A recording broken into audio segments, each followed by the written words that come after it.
Hello everyone, welcome to FH Movie Recap. Today, recap is part 2 to a previously recap, Korean action mystery drama. This one is called The Witch Part 2. The other one, spoilers ahead, enjoy. The second movie opens up with a shot of a young girl covered in blood. She's on a farm and is breathing heavily. Around her, the cows are wailing and dying gruesome deaths.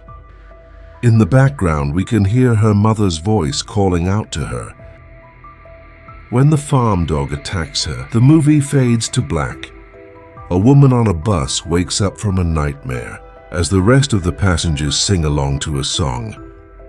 Her friend teases her for sleeping with her boyfriend, but she begs her to keep the whole thing under wraps. Some time passes and all the passengers on the bus take a nap. While they're not paying attention, the bus takes an unexpected detour from the highway into an abandoned mine. As everyone on the bus wonders what they're doing here, some men put on sleeping masks and fill the bus with green gas. They beat everyone unconscious and take the woman with them. The woman wakes up in a lab strapped to a bed.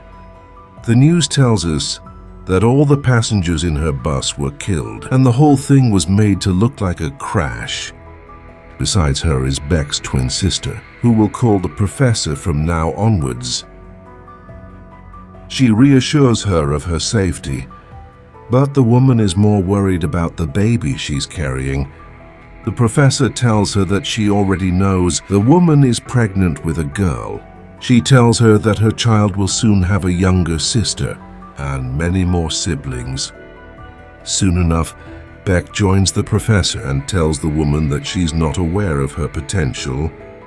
In the present day, a woman with a tattoo that reads, "Toa smokes a cigarette outside the lab."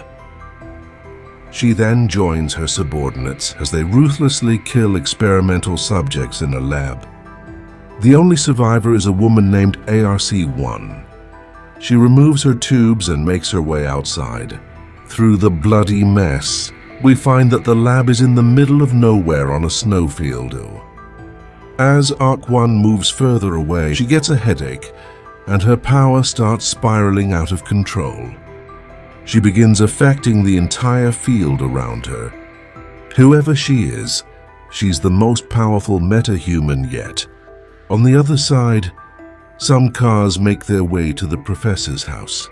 The man leading the people in these cars is Jane, the professor's nephew. He's a metahuman as well, and has come to the professor's house to discuss business matters while he tries to make small talk. The professor directly asks him about the breach in the facility, which caused ARC-1's escape. He thinks that Jae-hyun is responsible for releasing the "to us who raided the lab." But whoever leaked her intel is someone internal, either the professor's side, the Alliance, or his side. The transhumanists are stirring the pot. The movie shifts back to ARC-1, who's now walking through a snow-filled forest. She eventually reaches a road and is almost run over by a car. Inside the car, a henchman of a gangster named Young-do and one of his men forcibly put ARC-1 inside the car. Another seemingly innocent woman, Kyung-hee, is also inside the van and pleads with the men to let ARC-1 go. After repeated requests from Kyung-hee, she's beaten into submission by the men. Then they start abusing ARC-1, which is a bad move on their part. She begins taking out the men one by one as parts of the car go flying like we're in a cartoon. The car eventually crashes into a forest. As Kyung-hee comes to her senses, she begs ARC-1 to let the men go. She then calls the authorities and makes a break for it. Along with ARC-1, they're picked up by Uncle, who, well, is Kyung-hee's uncle and doesn't have a name, so that's what we're calling him. Uncle operates a vet clinic, and when ARC-1's unconscious, begins removing shrapnel from her body. After a few minutes of surgery, Uncle is surprised to find that ARC-1 healed herself on her own. He can't believe it. and looks at his glass of whiskey like, yeah, I've been drinking too much after the surgery. Uncle begins talking with Kyung-hee, expressing worry that Young-doo's now harassing her openly for her father's property. However, Kyung-hee is worried for the girl when Uncle suggests they call the police. Kyung-hee tells him there's no need as she'll be taking the girl in. In another blood-filled laboratory, a woman is killing the last of the remaining metahumans with shots to the head. After she's done with her job, Jo Hyun asks her partner to send the cleanup crew and joins him. Outside, the foreigner chews Jo Hyun's ear out for being reckless. But she can't care less about the whole situation.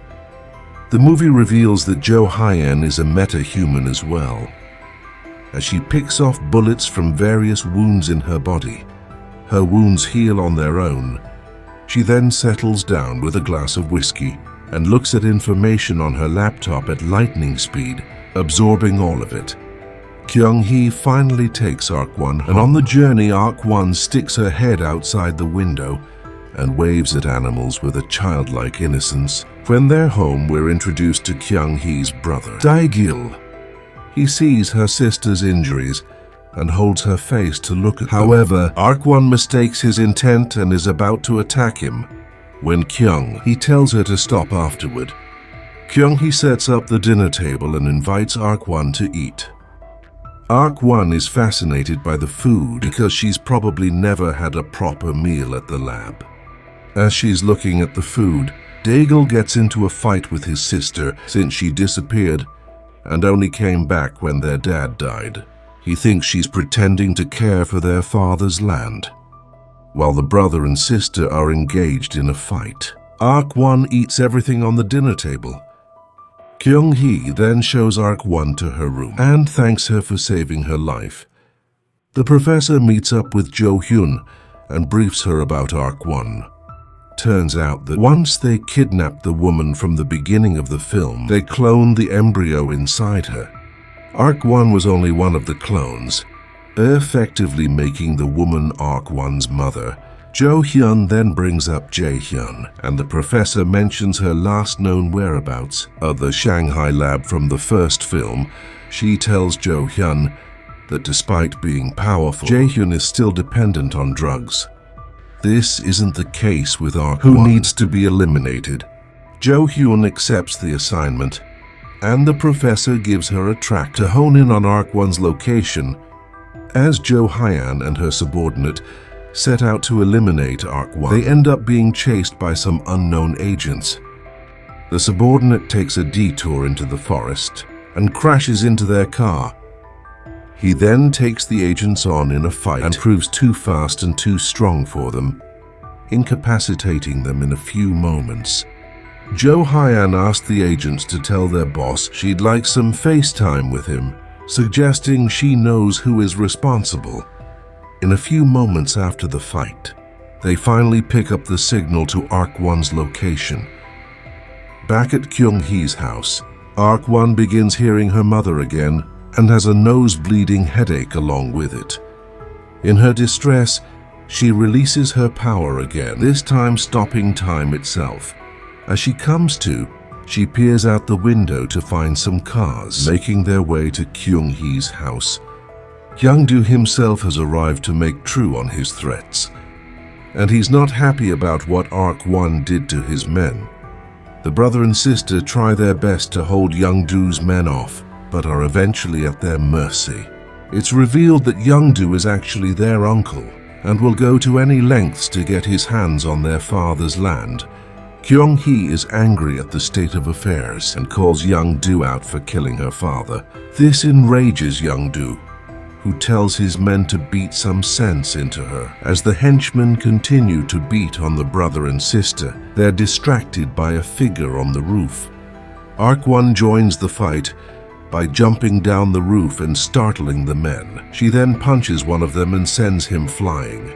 One by one, she starts taking them out until she has turned the tables on Young-doo. The gangster, now cowering at her feet, is told by Kyung-hee to never come back again.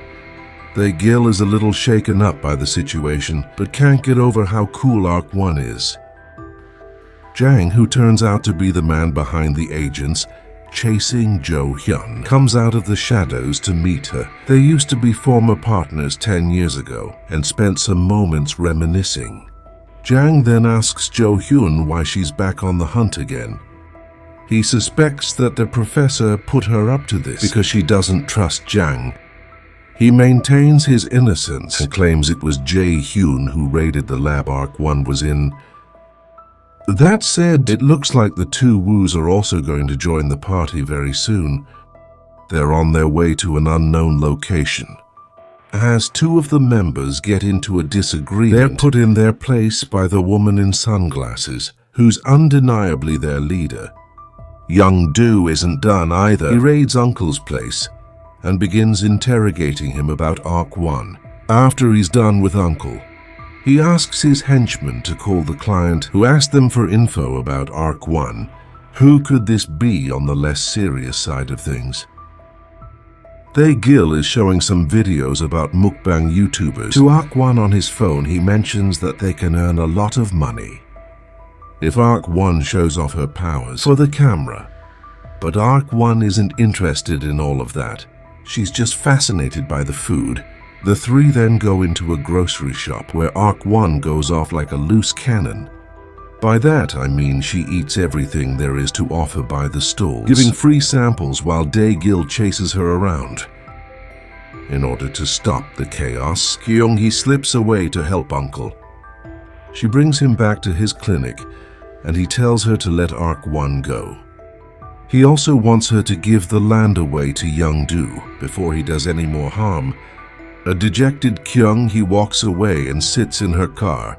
When she's joined by Jo Hyun and her subordinate, she shows Kyung-hee a video of Arc 1 killing soldiers, like it's nothing.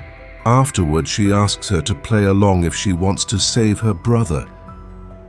On the other side, Young Do finally comes face to face with the client that wanted info on Arc 1. They are the two Woos who have already taken out all the henchmen in his office. At the farm, Arc 1 grows closer to Gil, who begins developing a crush on her. She trusts him and shows off her powers as the two sit under a starlit sky. As the movie heads to a climax, all the parties are gathering at the farm. Jo Hyun is going to use the cover of fireworks to take out Arc 1. Meanwhile, the two Woos are also on their way. At the house, Kyung-hee comes clean to Arc 1 about her betrayal. She then loads her gun and faces Young Do, who's outside the farm tagging along with the two Woos. After a long-winded argument, Young Do shoots Kyung-hee, and Gil rushes to her sister's aid, leaving Arc 1 inside in the background. The house is destroyed by a rocket launched by Jo Hyan's men. The two Woos realize they're not alone, and one of them moves to take out Jo Hyan's men. She uses her knives to quickly eliminate the men, as they prove no match for her. At the farmhouse, Young Do is about to shoot Deagle, but is taken out by Jo Hyun, who finally faces the twos. Their leader shows off her powers by manipulating a fence through telekinesis and killing all of Young Do's men in one fell swoop. In the ensuing fight, both Jo Hyun and her subordinate shoot at the two who move lightning fast through the air, dodging everything. Jo Hyun successfully takes out one of them but is caught off guard by the others. Lying beside Gil, she tells him to get out of there, but not before an injured Young Do shoots at him, killing the boy Arc 1. Finally wakes up after the rocket explosion and begins remembering the moments she shared with the siblings. She's greeted by one of the two Woos, who tells her they were pretty sure they killed her. As she moves for the kill, Arc 1 stops time and stabs her in the head with her own knife. The fight between the remaining two WS and Jo Hyun still rages on. She's pinned down by them, but is saved by the subordinate who saves her with a suicidal tackle. Arc 1 finally makes her way to the farm only to find her human friends dead. In her rage, she sends a jolt of air toward one of the two WUS, tearing his arms off. The other one is slapped a mile away into a hackstack. The male to who attacks her even without his arms, but proves no match for Aqua 1. She then begins torturing young Do. Thinking she's distracted, the remaining two wolves attack her again. Well, they're wrong. One of them is incapacitated when Arc 1 manipulates her limbs to stab her in the neck. The other one she blows up into a cloud of blood. Seeing this, the incapacitated Tu Wu crawls back when a figure steps out of a jeep. It's none other than Jae Hyun, the employer of the two Wus. She reveals that Arc 1 is her sister, and since she was injured, she asked the two Wus to help break her out. However, they strayed from the mission when they decided to kill Arc 1. As she says this, she rips the head off of the last of the two wolves. Jo Hyun tells Arc 1 that she's looking for their mom. Since she's subconsciously connected to her, she can help in the end. Arc 1 mourns the death of the siblings as Joo Hyun injects her with something, rendering her unconscious.